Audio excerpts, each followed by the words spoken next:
Capítulo 4. Aunque la soledad, el arrepentimiento tardío y la terrible expectativa habían convertido la vida de Santiago en una pesadilla angustiosa, le pareció que era necesario seguir informándose para comparar los acontecimientos sobre los que habían hablado tantos predicadores por largos siglos.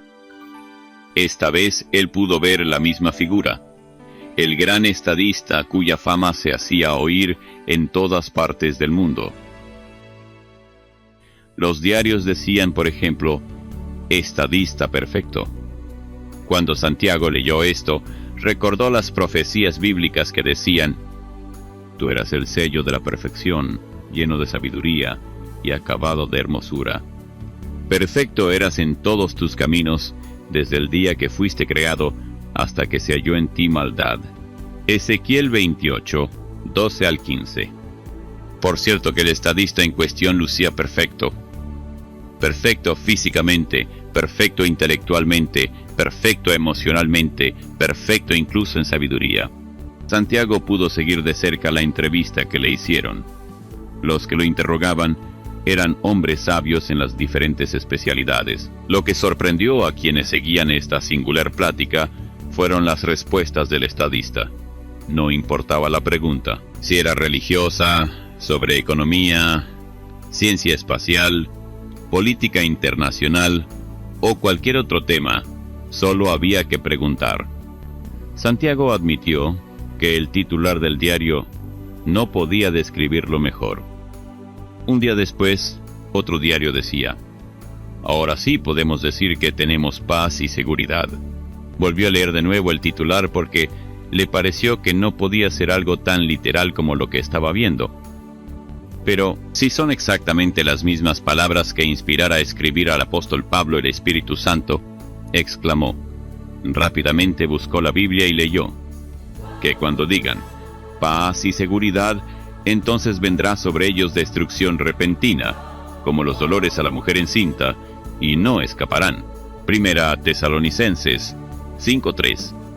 Porque ya está en acción el misterio de la iniquidad, solo que hay quien al presente lo detiene, hasta que él a su vez sea quitado de en medio, y entonces se manifestará aquel inicuo, a quien el Señor matará con el espíritu de su boca, y destruirá con el resplandor de su venida. Inicuo cuyo advenimiento es por obra de Satanás, con gran poder y señales y prodigios mentirosos, y con todo engaño de iniquidad para los que se pierden, por cuanto no recibieron el amor de la verdad para ser salvos. Segunda Tesalonicenses 2:7 al 10. Santiago se rascaba la cabeza con desesperación, diciendo: pero, ¿cómo es posible que yo no le haya prestado atención a estas palabras antes? Son tan claras, procedió entonces a colocar todos los acontecimientos en orden, de tal manera que concordasen con la Biblia, y el resultado fue el siguiente bosquejo. 1. El individuo que hablaba era el anticristo. 2. Su perfección, sabiduría, bondad y seducción eran del todo diabólico. 3.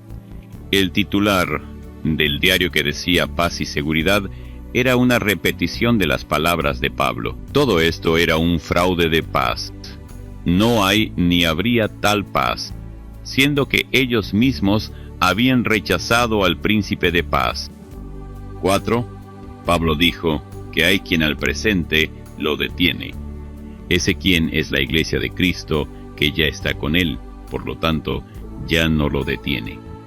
Ahora este individuo sorprenderá a todo el mundo, y con todo engaño de iniquidad para los que se pierden. 5.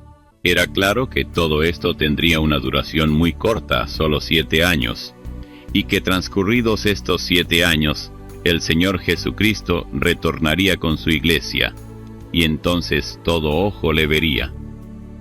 Una amarga tristeza y un profundo arrepentimiento embargaban el corazón de Santiago. Ahora recordó cómo Judas Iscariote, triste y arrepentido, corrió al templo para devolver las 30 piezas de plata, pero nadie le hizo caso, y entonces fue y se ahorcó. Hace solo unos pocos días, que mi esposa me suplicaba que aceptara a Cristo. Mis hijos también, aunque pequeños e inocentes, con dulzura me invitaban diciéndome: papi, papi, ¿por qué no aceptas a Cristo para ser salvo? Pero no les hice caso, sollozó. Ahora ellos ya están con Cristo, mientras que yo estoy aquí. ¿Cuál será mi situación delante de Dios? ¿Quién soy yo? ¿Seré parte de los mártires que describe la Biblia? Entonces leyó en la Escritura: estos son los que han salido de la gran tribulación, y han lavado sus ropas, y las han emblanquecido en la sangre del Cordero. Apocalipsis 7:14. Santiago había leído bastante sobre la tribulación, y aunque por el momento parecía que todo estaba mejor que antes, todo el mundo disfrutaba de paz y prosperidad, los pronósticos indicaban que la economía mejoraría en todas sus áreas. Había abundancia de artículos de primera necesidad, la medicina había dado avances increíbles, y las enfermedades incurables eran ya cosa de historia. Sin embargo, Santiago recordaba que los primeros 3 años y medio serían de bonanza, y esto era lo que estaba ocurriendo.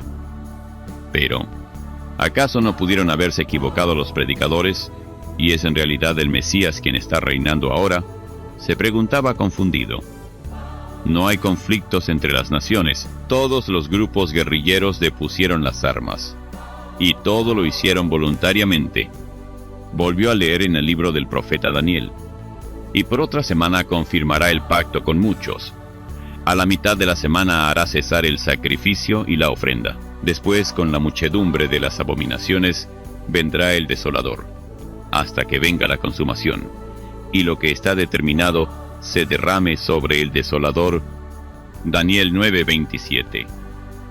Era fácil entender que las semanas eran más que 7 días. Santiago conocía el estudio de Daniel sobre las 70 semanas y de la última que tendría cumplimiento antes del regreso del Señor Jesucristo para establecer su reino milenial.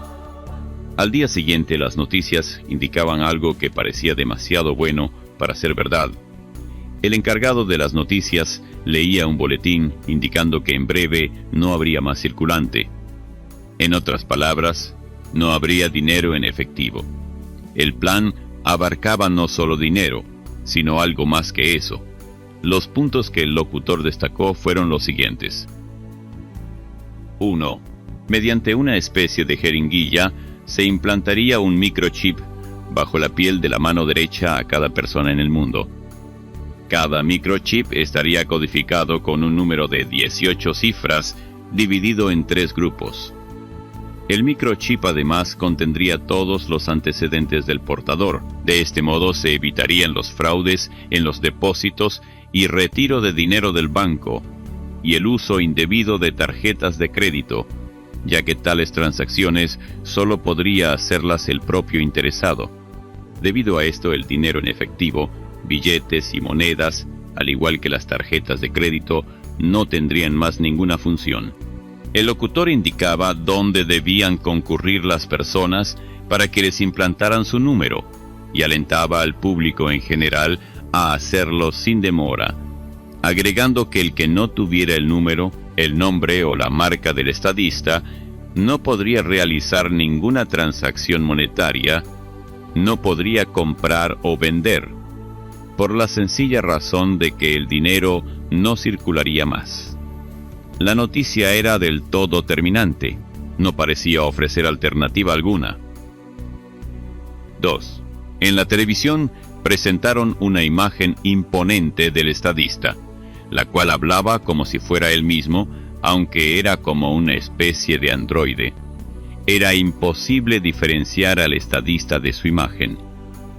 Entonces, el locutor indicó que de aquí en adelante, y siempre para mantener la unidad de los pueblos, no se permitiría la pluralidad de religiones, a fin de no cometer el error babilónico que se cometió antes de los acontecimientos que estremecieron al mundo, es decir, el rapto.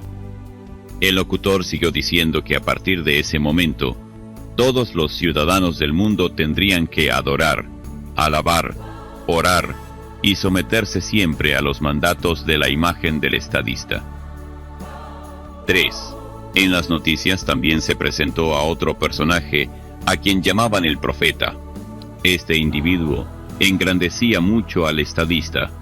Aseguraba que toda la honra, el respeto y la admiración correspondían al estadista. Santiago quedó pálido. Esto sí que era exacto. Comenzó a buscar el capítulo 13 del libro de Apocalipsis y leyó allí una parte donde dice: «Y se le permitió infundir aliento a la imagen de la bestia, para que la imagen hablase e hiciese matar a todo el que no la adorase.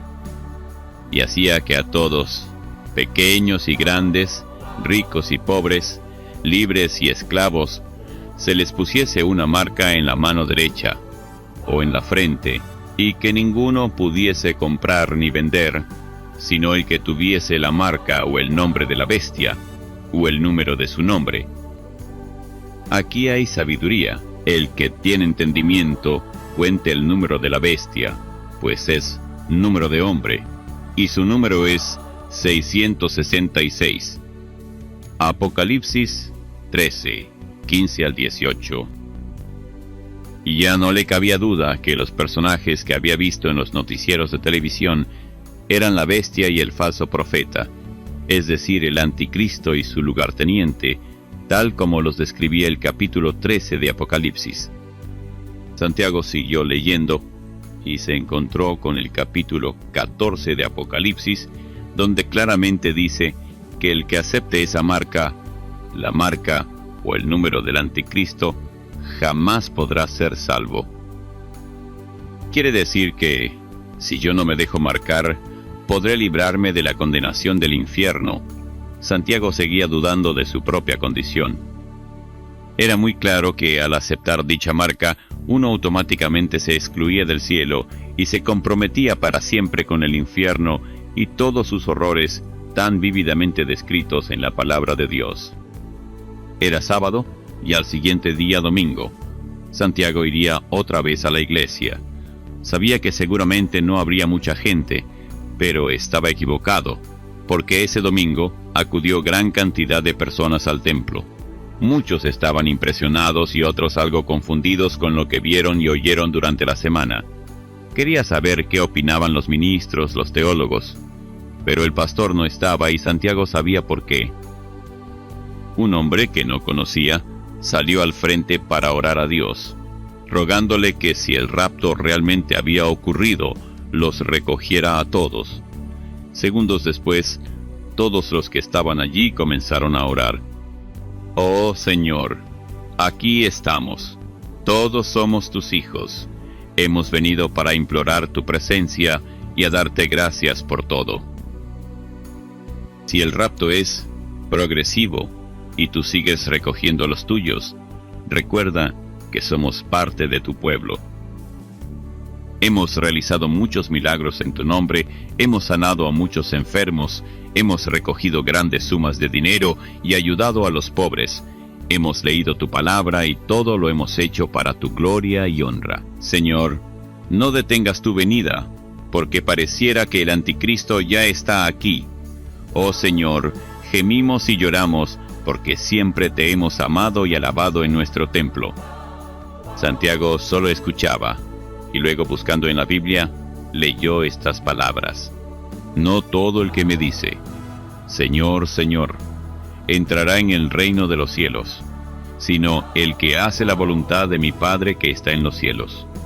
Muchos me dirán en aquel día, Señor, Señor, no profetizamos en tu nombre, y en tu nombre echamos fuera demonios, y en tu nombre hicimos muchos milagros. Y entonces les declararé, nunca os conocí, apartaos de mí, hacedores de maldad.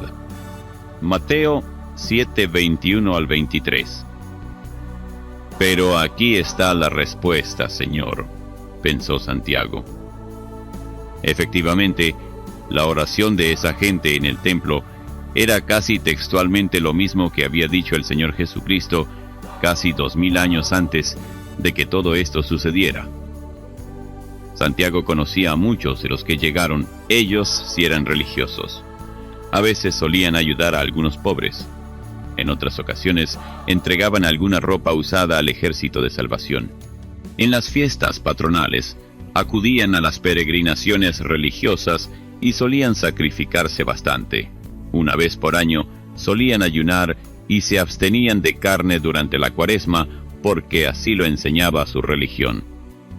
En realidad podría decirse que aparentaban sinceridad, pero claro, ellos nunca leían la Biblia, la palabra de Dios, y si lo hacían, era para aparentar solamente. No querían, como decían ellos mismos, cambiar de religión.